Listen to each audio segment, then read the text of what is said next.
আসসালামু আলাইকুম, স্বাগত জানাচ্ছি আটবি দুপুরের সংবাদে। আপনাদের সঙ্গে আছি আমি মাহবুবা জানি ডানা। গুম, খুন, মানবতা বিরোধী অপরাধে দণ্ডিতরা নির্বাচনে অংশ নিতে পারবে না বলে জানান নির্বাচন ব্যবস্থা সংস্কার কমিশনের প্রধান বদিউল আলম মজুমদার। আগারগাঁও নির্বাচন ভবনে RFED টকশো অনুষ্ঠানে তিনি বলেন, একটি আসনে কোনো প্রার্থী 40 ভাগের নিচে ভোট পেলে সেখানে পুনরায় নির্বাচন হবে। আতিকা রহমানের রিপোর্ট। কোনো নির্দিষ্ট দলকে নির্বাচন থেকে দূরে রাখার সুপারিশ করেনি সংস্কার কমিশন। আগারগাঁও নির্বাচন ভবনে reporters forum for election and democracy RFED টক অনুষ্ঠানে অংশ নিয়ে একথা জানান নির্বাচন ব্যবস্থা সংস্কার কমিশনের প্রধান বদিউল আলম মজুমদার। কমিশন প্রধান বলেন, যারা জুলাই গণহত্যার সাথে জড়িত তারা নির্বাচনে অংশ নিতে পারবে কিনা সে সিদ্ধান্ত নেবে রাজনৈতিক দল ও ভোটাররা। গুরুতর মানবাধিকার লঙ্ঘন করেছে, খুন করেছে, গুম করেছে, তারপরে বিভিন্নভাবে বিচার বহির্ভূত হত্যার সাথে বিভিন্নভাবে এইসব অপকর্মের সাথে যুক্ত ছিল, তাদেরকে নীতি নির্ধারণের ব্যাপারে আবার দায়িত্বে আসা, এটা কোনোভাবেই কাঙ্ক্ষিত নয়। যারা এইসব অপরাধী তারা যেন রাজনৈতিক দলের সদস্য না হতে পারে। সাংবিধানিক দায়িত্ব পালনে ব্যর্থতার দায়ে নিরপেক্ষ কমিশন করে বিগত নির্বাচন কমিশনকে বিচারের আওতায় আনার কথা জানান বদিউল আলম। যে গত 3টা নির্বাচন কমিশন তাদের সাংবিধানিক দায়িত্ব পালনে তারা ব্যর্থ হয়েছে। তারা সুষ্ঠু নিরপেক্ষ নির্বাচন করার ব্যাপারে ব্যর্থ হয়েছে এবং সুষ্ঠু নিরপেক্ষ নির্বাচন এবং গণতন্ত্র এটা আমাদের সংবিধানের মৌলিক কাঠামোর অংশ। কমিশন গঠন করে কমিশন তারা তদন্ত করে বের করবে, তারা কোনো অপরাধ করে থাকলে তাদেরকে যেন বিচারের আওতায় আনা। নির্বাচনে উল্লেখযোগ্য কারচুপি প্রমাণ ও ভোটের হার 40 ভাগের কম হলে সে আসনে পুনরায় ভোটের পক্ষে এই সংস্কার কমিশন। 40% নিচে ভোট পড়লে পুনর্নির্বাচনের কথা বলেছি। তারপরে আমরা সার্টিফাই করার কথা আগে আমি বলেছি। নির্বাচন একবার বাতিল হইলে আদালতের মাধ্যমে তারা যেন আর নির্বাচনে অংশগ্রহণ করতে না পারে, এটা একটা কঠোর আমরা সুপারিশ করেছি। বদিউল আলম মজুমদার জানান, নির্বাচন বিশেষজ্ঞ ও রাজনৈতিক দলগুলো তত্ত্বাবধায়ক সরকারের অধীনে স্থানীয় সরকার ও সংসদ নির্বাচন করার পক্ষে মত দিয়েছেন। বন্ধুত্বপূর্ণ সম্পর্কে গড়ে উঠেছে। আতিকা রহমান, RTV, ঢাকা। রাজনৈতিক অস্থিরতা নিয়ন্ত্রণ করতে চাইলে ধৈর্য ধরে পা ফেলতে হয়, এমন মন্তব্য করেছেন বিএনপি মহাসচিব মির্জা ফখরুল ইসলাম আলমগীর। তিনি বলেন, এমন কিছু করা যাবে না যেখানে নৈরাজ্যের সৃষ্টি হয়। বলেন, জিয়াউর রহমান একদলীয় রাজনীতির পরিবর্তে বহুদলীয় রাজনীতি চালু করেছিল। তার আদর্শে অনুপ্রাণিত হয়ে এগিয়ে যাওয়ার আহ্বান বিএনপি মহাসচিবের। জাতীয় প্রেস ক্লাবে শহীদ প্রেসিডেন্ট জিয়াউর রহমান বীরুত্তমের 89তম জন্মবার্ষিকী উপলক্ষে জিয়া স্মৃতি পাঠাগার আয়োজিত অনুষ্ঠানে এসব কথা বলেন তিনি।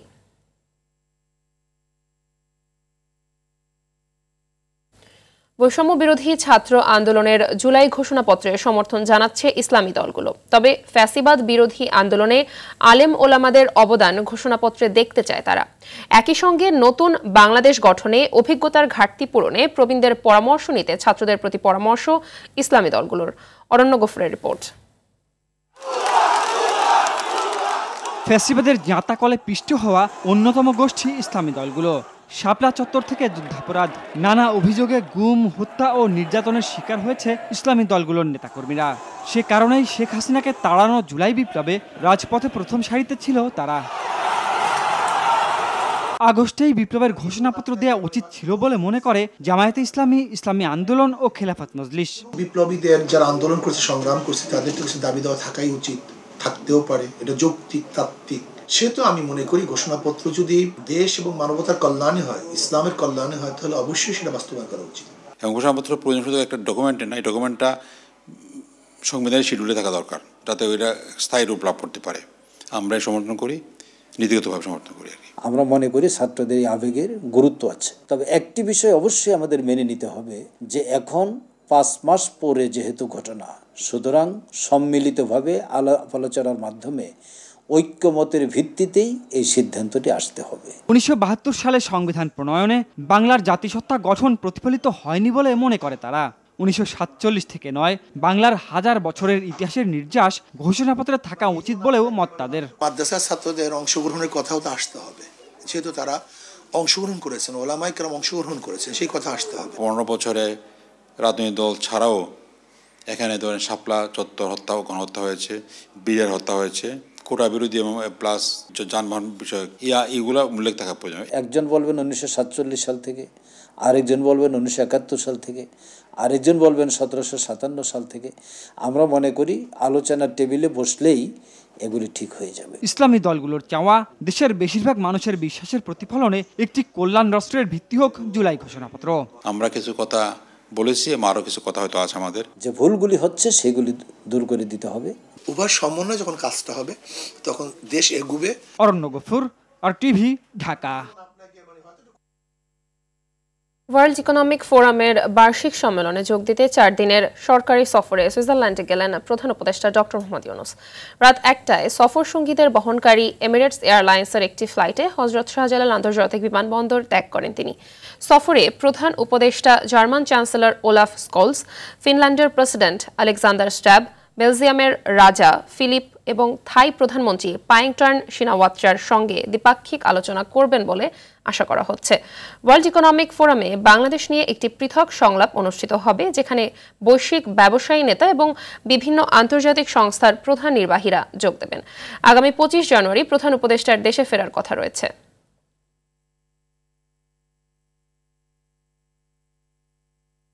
আর বাড়ছে না খোলা বাজারে বিশেষ কৃষি পণ্য বিক্রয় কার্যক্রম। গেল ডিসেম্বর থেকে তা বন্ধ করা হয়েছে, এমন তথ্য জানিয়েছেন অর্থ উপদেষ্টা ডক্টর সালেউদ্দিন আহমেদ।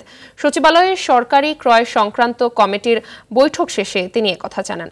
সালেউদ্দিন বলেন, 8 লাখ সাধারণ মানুষের জন্য সরকার কম দামে শাকসবজি সহ নিত্যপণ্য সরবরাহ করে আসছিল, যা এখন থেকে বন্ধ থাকবে। নতুন করে ভ্যাট বৃদ্ধির বিষয়ে তিনি বলেন, ভ্যাটে বাজারে প্রভাব পড়েনি, আসছে বাজেটে কিছু পণ্যে ভ্যাট সমন্বয় করা হবে, তখন ফলাফল বোঝা যাবে। তবে চালের বাজারের দর কিছুটা কমেছে বলেও জানান অর্থ উপদেষ্টা। বলেন, আগামীতে ইউরিয়া সারের যাতে ঘাটতি না হয় সেজন্য আমদানি অব্যাহত রাখা হবে। ভ্যাটের ব্যাপারটা দেখেছি, কিন্তু বাজেটে যেটা মেইন যেগুলো থাকবে ট্যাক্স, সেখানে আমরা ওটাকে আরো ভালোভাবে সমন্বয় করবো। সেটা হলো মেইন ইনস্ট্রুমেন্ট আমার ভ্যাটের। আর ভ্যাটে যেগুলি বাড়িয়েছি কি একেবারে দ্রব্যমূল্যের উপরে হিসাবে ওষুধের কম, আপনার এসে এবং ISP 0 করে দিয়েছি, মোবাইল টেলিফোন কমে দিয়েছি। বাতাস বিশুদ্ধকরণ যন্ত্র বা এয়ার পিউরিফায়ার আমদানিতে বিদ্যমান কাস্টমস শুল্ক কমানোর পাশাপাশি রেগুলেটরি শুল্ক ও আগাম কর সম্পূর্ণ প্রত্যাহার করেছে জাতীয় রাজস্ব বোর্ড NBR। সকালে সংস্থাটির জারি করা এক প্রজ্ঞাপনে এমন তথ্য জানানো হয়। নতুন আদেশ অনুযায়ী এয়ার পিউরিফায়ার আমদানিতে বিদ্যমান কাস্টমস শুল্ক 25% থেকে কমিয়ে 10% নির্ধারণ করা হয়েছে। 3% রেগুলেটরি শুল্ক ও 5% আগাম করার পুরোপুরি অব্যাহতি দেওয়া হয়েছে। এতে মোট কর ভার 58.60 থেকে হ্রাস পেয়ে 31.5% নির্ধারণ করা হয়েছে। এর ফলে আমদানি খরচ প্রকারভেদে 1,500 টাকা থেকে 7,000 টাকা পর্যন্ত কম পড়বে।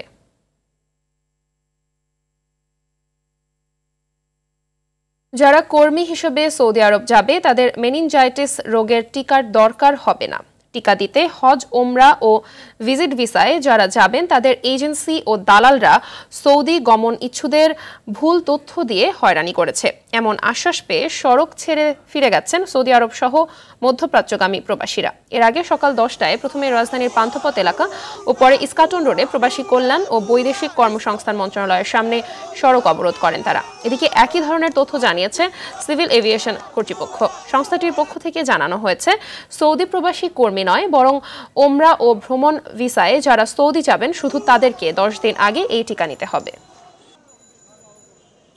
ওয়ার্কারদের জন্য ভ্যাকসিন লাগবে, যারা ওয়ার্কার ভিসা যাবে এটা বলে নাই, কিন্তু এখানে আমরা শিওর হইতে আসছি যে আমাদের ওয়ার্কার যারা ওদের কি ভ্যাকসিন লাগবে কিনা। এখন ভ্যাকসিন নিতে যায় মনে করেন তারা বলতেছে যে ভ্যাকসিন আমাদের কাছে পর্যাপ্ত পরিমাণ নাই, যেহেতু নাই তারা আমাদের এরকম ভাবে ডেট বা হয়রানি, অনেকে আছে ব্রাহ্মণবাড়িয়া বা অনেক ফাঁকে থেকে আসছে। একটা টিকিটের মূল্য 95,000 টাকা, এই একটা 10 দিন আমরা ভ্যাকসিন না নিতে পারলে আমার টিকিটটা মিস হয়ে যাবে। রেলওয়ের জমি উদ্ধারে রাজধানীতে অবৈধ দখল উচ্ছেদ অভিযান শুরু হয়েছে। সকালে রাজধানীর তেজগাঁওয়ে অভিযান চালিয়ে কয়েকশো দোকান ও স্থাপনা উচ্ছেদ করা হয়।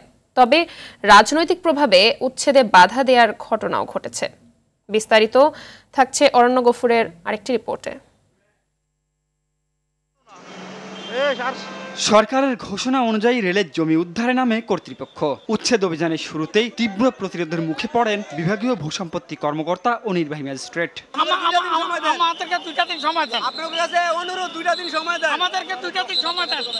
এ সময় স্থানীয়দের আবেদনের প্রেক্ষিতে শ্রমিকদের আবাসনের জন্য গড়ে ওঠা একটি স্থাপনা সরাতে 3 দিন সময় দেয়া হয়। খালি একটা মার্কিং করে গেছে, তো ভাড়া মার্কিং করে, এগুলো তো আমরা তো মনে করছি আগের মতো করে গেছি, অন্তত হঠাৎ করে এসেছে ভাঙে গেলাম, তাহলে আমার কি অবস্থা হবে? 30 বছর ধরে এখানে থাকি, হেরা ভাঙে উড়াই। ঢাকা থেকে টঙ্গী রেল লাইন 4 লেন করার পরিকল্পনা বাস্তবায়নে ভূমিহীনদের বাধার পরও রেল লাইনের পাশে গড়ে ওঠা অবৈধ স্থাপনা বুলডোজার দিয়ে গুড়িয়ে দেয়া হয়। রেলের 80% জমি অবৈধ দখলে রয়েছে উল্লেখ করে উদ্ধার অভিযান চলবে বলে জানান ম্যাজিস্ট্রেট। ম্যাক্সিমামই তাদের যে স্থাপনা সরায় নাই, তারই প্রেক্ষাপটে আজ আমরা তেজগাঁ রেলগেট এলাকায় উচ্ছেদ অভিযান পরিচালনা করেছি। রেলের প্রায় 5 একরের মতো জমি আমরা উদ্ধার করেছি এবং বাকি আমাদের এই কার্যক্রম চলমান থাকবে। উচ্ছেদের পর আবার যেন অবৈধ স্থাপনা গড়ে উঠতে না পারে তার দেখভালের দায় রেল কর্তৃপক্ষের। অরণ্য গফুর, RTV, ঢাকা। দ্বিতীয় মেয়াদের শপথ গ্রহণের পর পূর্ব ঘোষণা অনুযায়ী প্রথম দিনই বেশ কিছু চমক দেখালেন ডোনাল্ড ট্রাম্প। শপথের মাত্র কয়েক ঘন্টার মাথায় বাতিল করলেন বাইডেনের 78 নীতি, বেরিয়ে এলেন প্যারিস জলবায়ু চুক্তি ও বিশ্ব স্বাস্থ্য সংস্থা থেকে, ক্ষমা করলেন ক্যাপিটাল হিলের দাঙ্গায় সাজাপ্রাপ্ত 1500 জনকে। ইউক্রেন যুদ্ধ অবসান নিয়েও দিলেন নতুন বার্তা। সামদানি প্রত্যয় রিপোর্ট। ডোনাল্ড ট্রাম্পের নির্বাচনের মতো দ্বিতীয় ইনিংসের শুরুটাও ভিন্ন রকম হলো। প্রেসিডেন্ট হিসেবে দায়িত্ব নেয়ার প্রথম দিনই ঘোষণা করলেন একের পর এক সিদ্ধান্ত। শপথের 1 ঘন্টা পর ক্যাপিটাল ওয়ান স্টেডিয়ামে দর্শকদের সামনে বাতিল করেন বাইডেনের সময়ের 78টি আদেশ। একই দিনে জলবায়ু মোকাবেলায় গৃহীত প্যারিস চুক্তি থেকেও বেরিয়ে আসার আদেশে স্বাক্ষর করেন ট্রাম্প। পাশাপাশি সই করেন বিশ্ব স্বাস্থ্য সংস্থা থেকে বেরিয়ে আসার প্রক্রিয়া শুরুর আদেশে। ট্রাম্পের দাবি, যুক্তরাষ্ট্র সংস্থাটির পেছনে অহেতুক অর্থ খরচ করছে।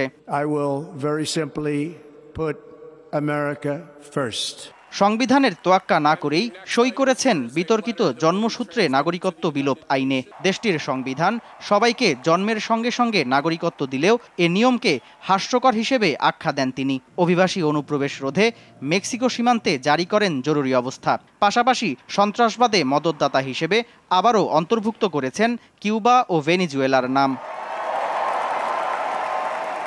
এদিকে 2021 সালে ক্যাপিটাল হিল ভবনে হামলায় জড়িত তার 1,500 সমর্থককে কারামুক্ত করার আদেশ দেন ট্রাম্প। যদিও এ আদেশের জন্য তাকে সুপ্রিম কোর্টের মুখোমুখি করা হতে পারে। ইউক্রেন যুদ্ধ প্রথম দিনই বন্ধ করবেন এমন হাকডাক দিলেও শপথ পরবর্তী ভাষণে যুদ্ধ বন্ধে 6 মাস সময় চেয়েছেন ট্রাম্প। ইউক্রেনের প্রেসিডেন্ট জেলেনস্কি যুদ্ধ বন্ধে চুক্তি করতে আগ্রহী বলেও জানান ডোনাল্ড ট্রাম্প। সামদানি প্রত্যয়, RTV। জুলাই বিপ্লবে একমাত্র ছেলেকে হারিয়ে কাঁদতে কাঁদতে দৃষ্টিশক্তি হারিয়েছেন মা, বাবাও পাগল প্রায়। রাজবাড়ীর বালিয়াকান্দিতে শহীদ সাগরের বাড়িতে গিয়ে দেখা গেছে এমন হৃদয় বিদারক দৃশ্যের। এ যাবৎ সরকারি বেসরকারি যে আর্থিক সহায়তা পাওয়া গেছে তা দিয়ে সাগরের ছোট বোনের পড়ালেখা ও বাবা মায়ের চিকিৎসা ব্যয় মেটানো সম্ভব হচ্ছে না বলে জানায় অসহায় পরিবারটি। রাজবাড়ীর প্রতিনিধি এম মনিরুজ্জামানের তথ্যচিত্রে আরও জানাচ্ছেন নুসরাত জাহান সিনথি। রাজবাড়ীর বালিয়াডাঙ্গি উপজেলার বিলটাকাপুর গ্রামের তোফাজ্জল হোসেনের একমাত্র ছেলে সাগর আহমেদ ঢাকার মিরপুর বাংলা কলেজের অনার্স শেষ বর্ষের ছাত্র ছিলেন। বৈষম্য বিরোধী আন্দোলনে প্রথম থেকেই সক্রিয় ভূমিকা রাখা সাগর 20 জুলাই বিকেলে মিরপুরে পুলিশের গুলিতে নিহত হন।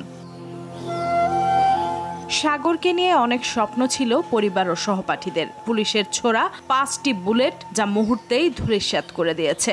তিনি তো শহীদ হয়েছেন দেশের জন্য, এটা আমরা সবসময় মনে রাখবো এবং এই আদর্শ নিয়ে আমরা নিজেদের জীবনকে গড়ে তুলব।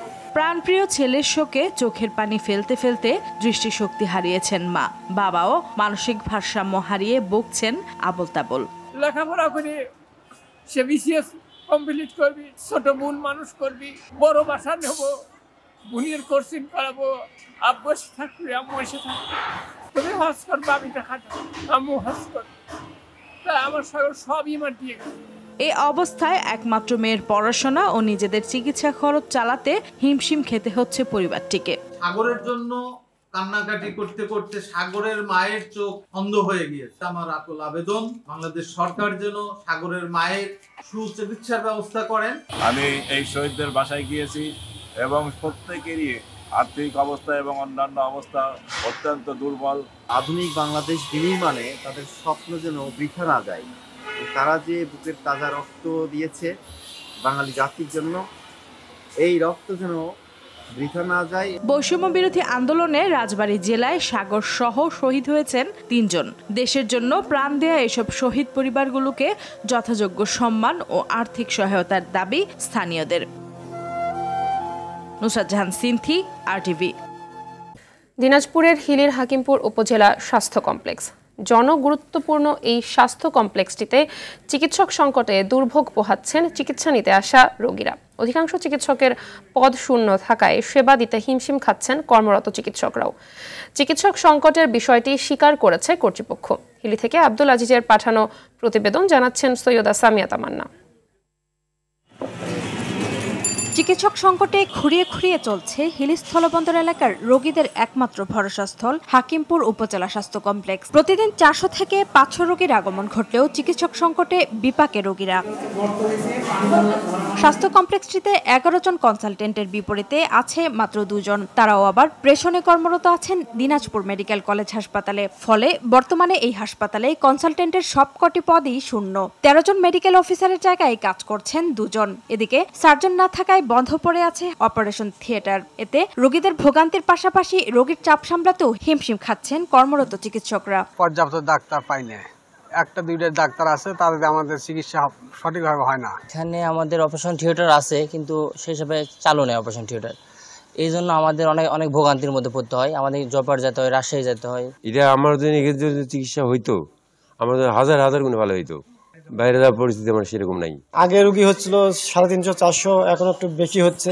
ডাক্তার শর্ট, আমরা অনেক চাপের মধ্যে তারপরেও রোগীর সেবা দিয়ে যাচ্ছি। গুরুত্বপূর্ণ এই স্বাস্থ্য কমপ্লেক্সের চিকিৎসক সংকটের বিষয়টি স্বীকার করলেও সমস্যার সমাধানে আশার বাণী শোনাতে পারেনি দায়িত্বে থাকা এই কর্মকর্তা।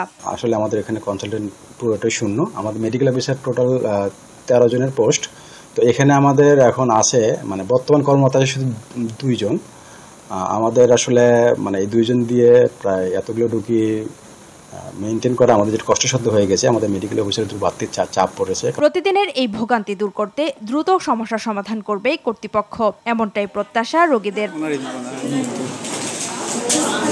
সৈয়দা সামিয়া তামান্না, RTV। কক্সবাজারের টেকনাফ স্থলবন্দরের উদ্দেশ্যে মিয়ানমার থেকে ছেড়ে আসা একটি কার্গো জাহাজ এখনও জিম্মি করে রাখা হয়েছে। সমঝোতার পর রবি ও সোমবার পণ্যবাহী 3টি কার্গো জাহাজ ছেড়ে দেয় আরাকান আর্মি। পর্যায়ক্রমে কার্গো 3টি ছেড়ে দেওয়া হলে টেকনাফ স্থলবন্দরে নোঙর করে বলে জানান বন্দরের ব্যবস্থাপক সৈয়দ মোহাম্মদ আনোয়ার হোসাইন। তিনি বলেন, বন্দরে নোঙর করা জাহাজের 27,222 বস্তা পণ্য খালাস করা হচ্ছে। গত বৃহস্পতি ও শুক্রবার মিয়ানমারের ইয়াঙ্গুন বন্দর থেকে টেকনাফ স্থলবন্দরের উদ্দেশ্যে আসার পর পথে 2টি করে 4টি পণ্যবাহী কার্গো জাহাজ তল্লাশির নামে জিম্মি করে রাখে আরাকান আর্মি। পরে তাদের সঙ্গে সমঝোতা হলে 3টি জাহাজ ছেড়ে দেওয়া হয়।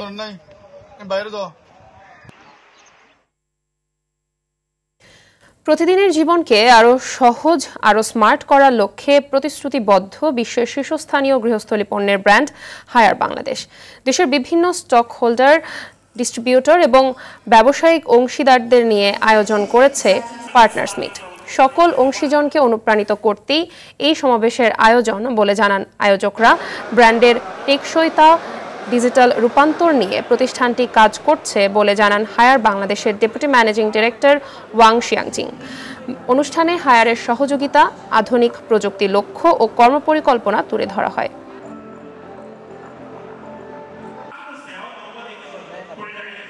ন্যাশনাল লাইফ ইন্স্যুরেন্স আন্তর্জাতিক সংবাদ। যুদ্ধবিরতির এক আনুষ্ঠানিক চুক্তিতে স্বাক্ষর করেছে মিয়ানমারের সামরিক বাহিনী ও সশস্ত্র গোষ্ঠী Myanmar national Democratic alliance army. চীন ও মিয়ানমারের মধ্যবর্তী সীমান্তের কাছে লড়াই বন্ধে চীনের মধ্যস্থতায় যুদ্ধবিরতির এই চুক্তি স্বাক্ষর হয়। শনিবার থেকে চুক্তির বাস্তবায়ন শুরু হয়েছে বলে জানায় চীনের পররাষ্ট্র মন্ত্রণালয়। সোমবার নিয়মিত সংবাদ ব্রিফিংয়ে মন্ত্রণালয়ের মুখপাত্র মাওনিং বলেন, চীনের দক্ষিণ পশ্চিমাঞ্চলের শান রাজ্যের কুনমিংয় শহরে 2 পক্ষের মধ্যে আলোচনা হয়। এ সময় উভয় পক্ষ এবং এ অঞ্চলে চীনের তরফে নেয়া শান্তি স্থাপনের প্রচেষ্টার জন্য বেইজিংকে ধন্যবাদ জানায় মিয়ানমারের জাতিগত সংখ্যালঘু সশস্ত্র গোষ্ঠীগুলোর অন্যতম ন্যাশনাল ডেমোক্রেটিক অ্যালায়েন্স আর্মি। খেলার খবর, ফেডারেশন কাপের বি গ্রুপের গুরুত্বপূর্ণ ম্যাচে দুপুর 2:30টায় মাঠে নামছে ঢাকা আবাহনী। কুমিল্লায় স্কাই ব্লুজদের প্রতিপক্ষ ফকিরপুলের ইয়াং ম্যানস ক্লাব। গ্রুপ পর্বে 2 ম্যাচ খেলে পূর্ণ 6 পয়েন্ট নিয়ে এরই মধ্যে কোয়ালিফায়ারে এক পা দিয়ে রেখেছে ঢাকা আবাহনী। এই ম্যাচ জিতলে কোয়ালিফায়ার নিশ্চিত হবে দলটার। অন্যদিকে 2 ম্যাচে 1 পয়েন্ট পাওয়া ফকিরের পুল হেরে গেলে বিদায় নিশ্চিত। এদিকে একই সময় দিনের অন্য ম্যাচে বসুন্ধরা কিংস আরেনায় চট্টগ্রাম আবাহনীর প্রতিপক্ষ রহমতগঞ্জ। এ ম্যাচ জিতলে টেবিল টপার রহমতগঞ্জের কোয়ালিফায়ার নিশ্চিত। হেরে গেলেও সুযোগ থাকছে পুরান ঢাকার ক্লাবটির। চ্যাম্পিয়ন্স লিগে রাতে আলাদা ম্যাচে মাঠে নামছে বার্সেলোনা ও লিভারপুল। বেনফিকার ঘরের মাঠে আতিথ্য নেবে বার্সেলোনা। এবারের চ্যাম্পিয়ন্স লিগে 6টি ম্যাচ খেলে 5 জয়ে কাতালানদের নামের পাশে 15 পয়েন্ট। টেবিলে 2 নম্বরে থাকা বার্সেলোনা চাইবে এই ম্যাচ জিতে টেবিলের শীর্ষস্থানে ওঠার রেসে এগিয়ে থাকতে। তবে তা নির্ভর করবে লিভারপুল ও লিলের মধ্যকার ম্যাচের ফলাফলের উপর। 6 ম্যাচে পূর্ণ 18 পয়েন্ট নিয়ে টেবিলের শীর্ষে থাকা লিভারপুল চাইবে জয়ের ধারা অব্যাহত রাখতে। গুরুত্বপূর্ণ এই ম্যাচের আগে লিভারপুলের ডেরার প্রায় সব ফুটবলার ফিট থাকলেও লিলের মূল একাদশের বেশ কয়েকজন গুরুত্বপূর্ণ ফুটবলারের ইনজুরির কারণে ভাবনায় টিম ম্যানেজমেন্ট।